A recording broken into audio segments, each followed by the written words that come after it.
الحمد لله وحده والصلاة والسلام على من لا نبي بعده أما بعد أعوذ بالله من الشيطان الرجيم بسم الله الرحمن الرحيم وإذ أخذ ربك من بني آدم من ظهورهم ذريتهم وأشهدهم على أنفسهم ألست بربكم قالوا بلى شهدنا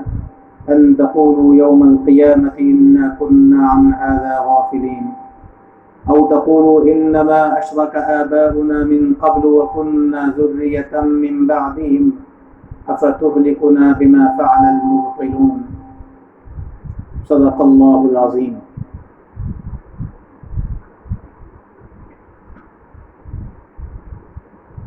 آج ساتویں تراویح کے موقع پر جو آیات تراویح میں پڑھی گئی ہیں ان میں سے اس آیت کریمہ میں اور اس کے بعد آنے والی آیت میں اللہ تعالیٰ نے اس کائنات کی ابتدا یا اس انسان کی ابتدا کا ذکر فرمایا ہے کہ اس انسان کے ساتھ ابتدا میں کیا معاملات ہوئے ہیں، اس پر کچھ روشنی ڈالنے کا ارادہ ہے۔ اللہ تبارک و تعالی نے جب حضرت آدم علیہ السلام کو پیدا فرما دیا تو ان کو پیدا فرمانے کے بعد ان کی نسل میں جتنے انسان آنے والے تھے،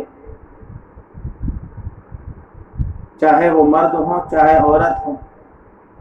قیامت تک جتنے بھی لوگ آنے والے تھے، اللہ رب العزت نے ان سب کو چھوٹے چھوٹے ذرات کی شکل میں حضرت آدم علیہ السلام کی پشت سے نکالا ہے۔ روایات یہ بتلاتی ہیں کہ اللہ رب العزت نے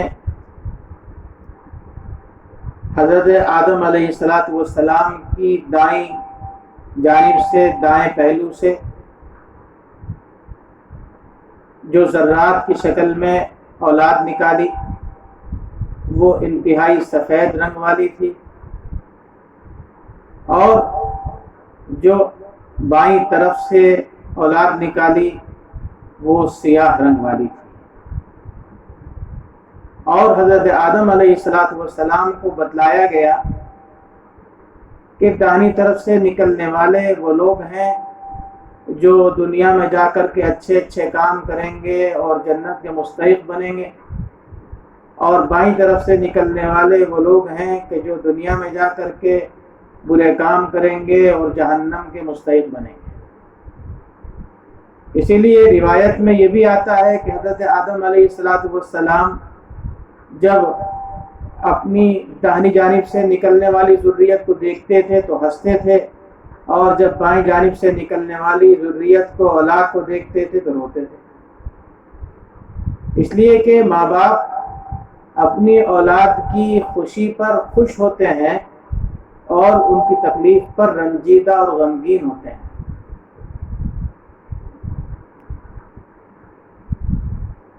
اس اولاد کو ذرات کی شکل میں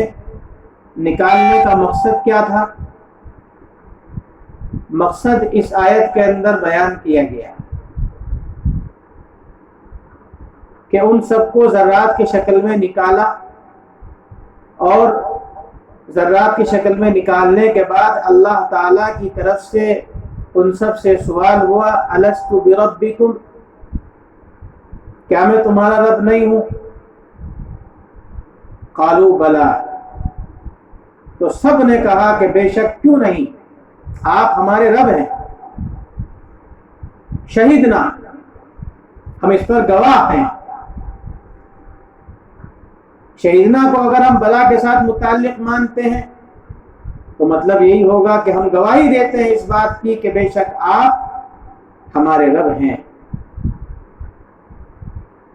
اور ایک صورت یہ ہے کہ اس کو ہم آگے والے جملے سے متعلق مانیں، شہدنا ان تقولوا یوم القیامت انا کنا عن ھذا غافلین۔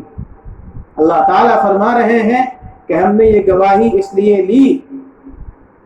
کہ قیامت کے دن کوئی آدمی یہ نہ کہنے لگے کہ ہم اللہ کی ربوبیت سے ناواقف تھے،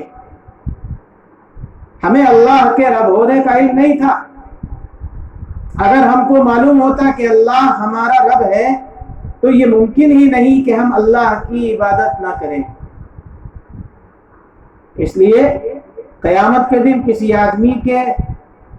اس چیز سے ناواقفیت کا اظہار کرنے سے بچانے کے لیے اللہ تعالیٰ نے روز ازل میں یہ عہد حضرت آدم علیہ السلام کی اس پیدا ہونے والی نسل سے لیا ہے۔ اس کو عہد الست کہا جاتا ہے۔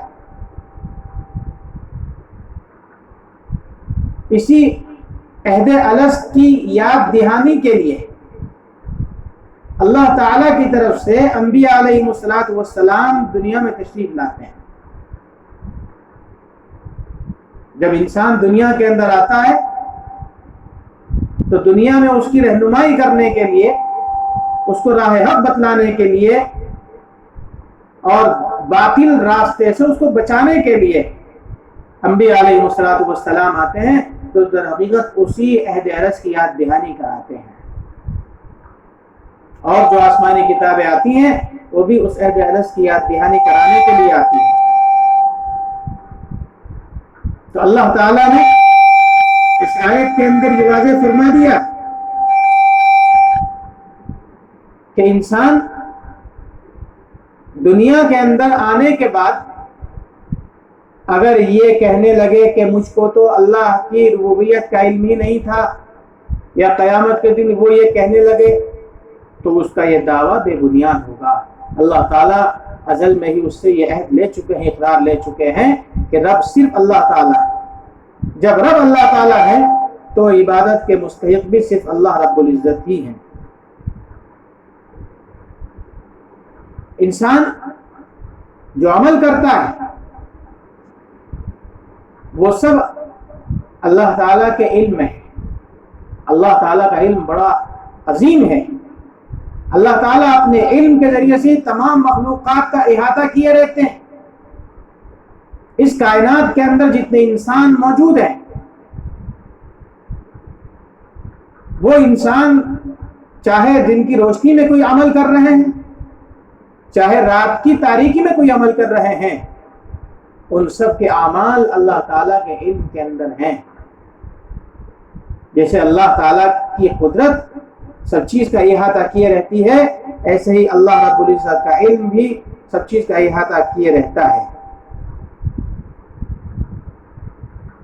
لیکن اسی کے ساتھ ساتھ اللہ تعالیٰ نے انسان کے اعمال پر چونکہ آخرت میں بدلہ دینے کا وعدہ کر رکھا ہے۔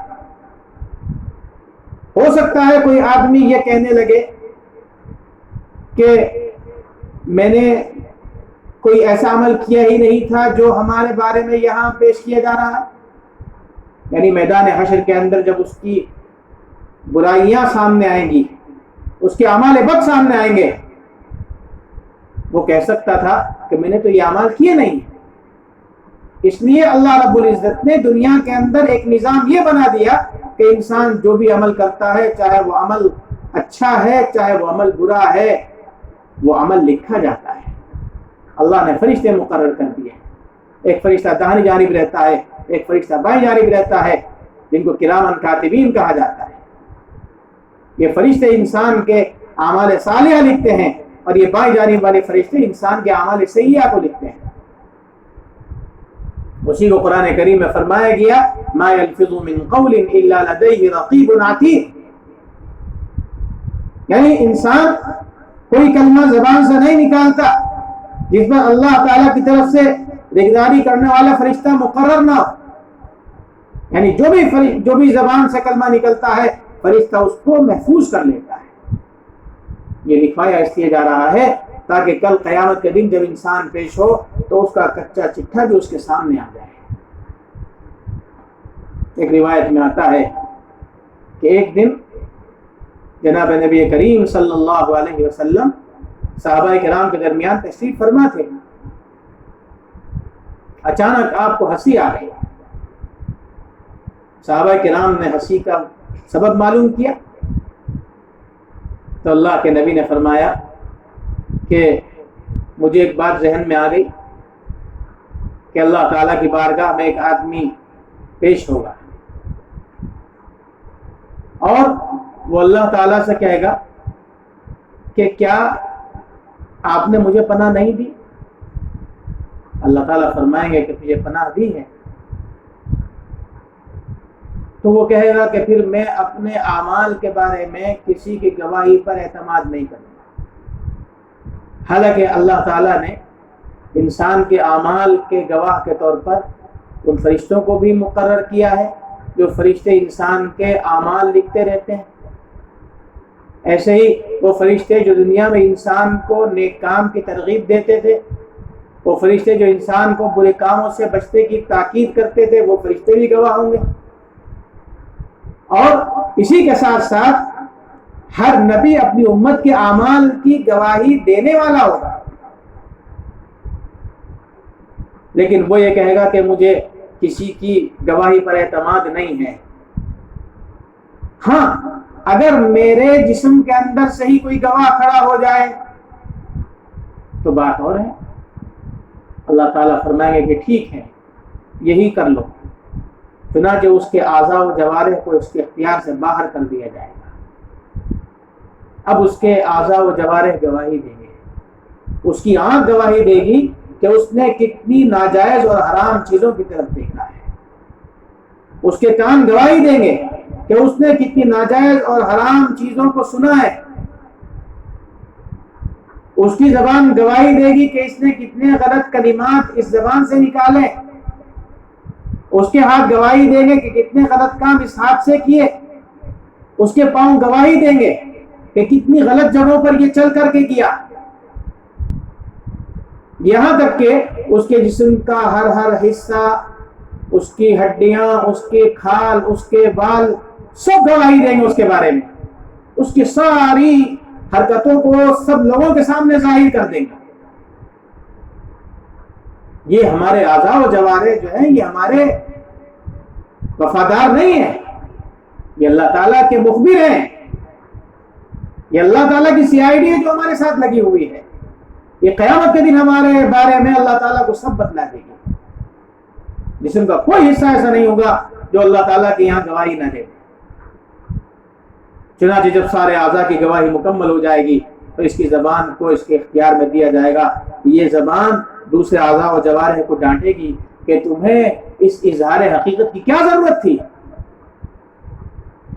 میں یہی تو چاہ رہا تھا۔ زبان یہ کہے گی میں یہ چاہ رہی تھی کہ تم پر کوئی ضرب نہ پڑے، تم پر کوئی تکلیف نہ ہو، کوئی عذاب نہ ہو، تمہیں کیوں بولنے کی ہمت ہوئی؟ تو وہ کہیں گے کہ ہم کو اس ذات نے بلایا ہے جس ذات نے دوسری چیزوں کو بولنے کی طاقت ہے۔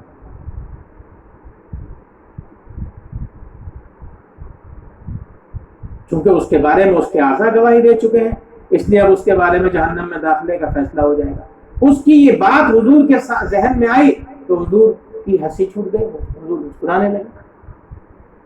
تو بہرحال اللہ تعالیٰ نے انسان سے عہد لیا ہے اس بات کا کہ وہ اللہ کو رب مانے، اور اس گواہی کے 2 فائدے بتلائے۔ ایک فائدہ تو یہ آ گیا کہ کل قیامت کے دن کوئی آدمی یہ نہ کہنے لگے کہ ہم اس توحید کی دعوت سے بے خبر تھے، یا کوئی یہ بھی کہہ سکتا ہے کہ شرک ہم نے ایجاد نہیں کیا، انما اشرک آباؤنا من قبل، بلکہ ہمارے باپ دادا جو ہم سے پہلے تھے انہوں نے شرک کو ایجاد کیا تھا، ہم تو ان کے بعد آنے والی ان کی اولاد ہیں، ہم نے جیسے اپنے باپ دادوں کو پایا ہم نے ایسا کیا، اس لیے ہمارے شرک کا وبال ہم پر نہیں آنا چاہیے، ہمارے شرک کا وبال تو ہمارے باپ دادوں پر آنا چاہیے۔ اس لیے اللہ نے پہلے یہ عہد لے لیا تھا کہ دیکھو رب میں ہوں، میری عبادت ہونی چاہیے، میرے علاوہ کسی کی عبادت نہیں ہونی چاہیے۔ اس لیے اہل ایمان ہوں یا دوسرے لوگ ہوں، ان سب کی ذمہ داری بنتی ہے کہ اللہ رب العزت کی اطاعت اور فرمانبرداری کریں، اللہ کی عبادت کریں، اللہ کے علاوہ کسی کے سامنے ہاتھ نہ پھیلائیں، کسی کے سامنے سر نہ جھکائیں، عبادت صرف اللہ کی ہو اور حاجت روا صرف اللہ تعالیٰ کو سمجھے جائے۔ اگر عبادت کے وہ طریقے جو اللہ کی اطاعت اور بندگی کے لیے خاص ہیں، وہ طریقے کسی غیر اللہ کی تعظیم کے لیے اختیار کیے جاتے ہیں، مثال کے طور پر ہاتھ باندھ کر کھڑا ہونا، یہ اللہ کے طرف سے فرض کی جانے والی عبادت کا حصہ ہے، رکوع کرنا یہ بھی نماز کا حصہ ہے، سجدہ کرنا یہ بھی نماز کا حصہ ہے۔ اس لیے کسی غیر اللہ کے سامنے ہاتھ باندھ کر ایسے کھڑے ہو جانا، کسی کے سامنے تعظیم کے لیے جھک جانا، کسی کے سامنے تعظیم کرتے ہوئے سجدہ کر لینا، چاہے جس کو سجدہ کیا جا رہا ہے وہ زندہ ہو چاہے مردہ ہو، قطعاً حرام ہے۔ غیر اللہ کو سجدہ کرنے کی اجازت نہیں ہے۔ ایک حدیث میں آتا ہے، اللہ کے نبی صلی اللہ علیہ وسلم نے فرمایا کہ غیر اللہ کو سجدہ کرنے کی اگر اجازت ہوتی تو عورت کو حکم دیتا کہ اپنے شوہر کو سجدہ کیا کرے، لیکن غیر اللہ کو سجدہ کرنے کی اجازت نہیں ہے۔ اس لیے عبادت کے جو طریقے اللہ کے ساتھ خاص ہیں، ان طریقوں کو اللہ کے علاوہ کسی کے لیے اختیار نہ کیا جائے، چاہے وہ کتنا بڑا بزرگ کیوں نہ ہو، کتنا بڑا ولی کیوں نہ ہو، کتنے بڑی ولی کے دربار اور درگاہ کیوں نہ ہو، وہاں پر سجدہ کرنا، وہاں پر رکوع کی حالت میں جھک جانا، وہاں پر نماز کے طریقے سے ہاتھ باندھ کر کھڑے ہو جانا، یہ قطعاً جائز نہیں۔ اللہ رب العزت ہمیں اللہ کی اطاعت اور فرمانبرداری کرنے اور اللہ کی اس کے حق کے مطابق عبادت کرنے کی توفیق عطا فرمائے۔ وآخر دعوانا الحمد للہ رب العالمین۔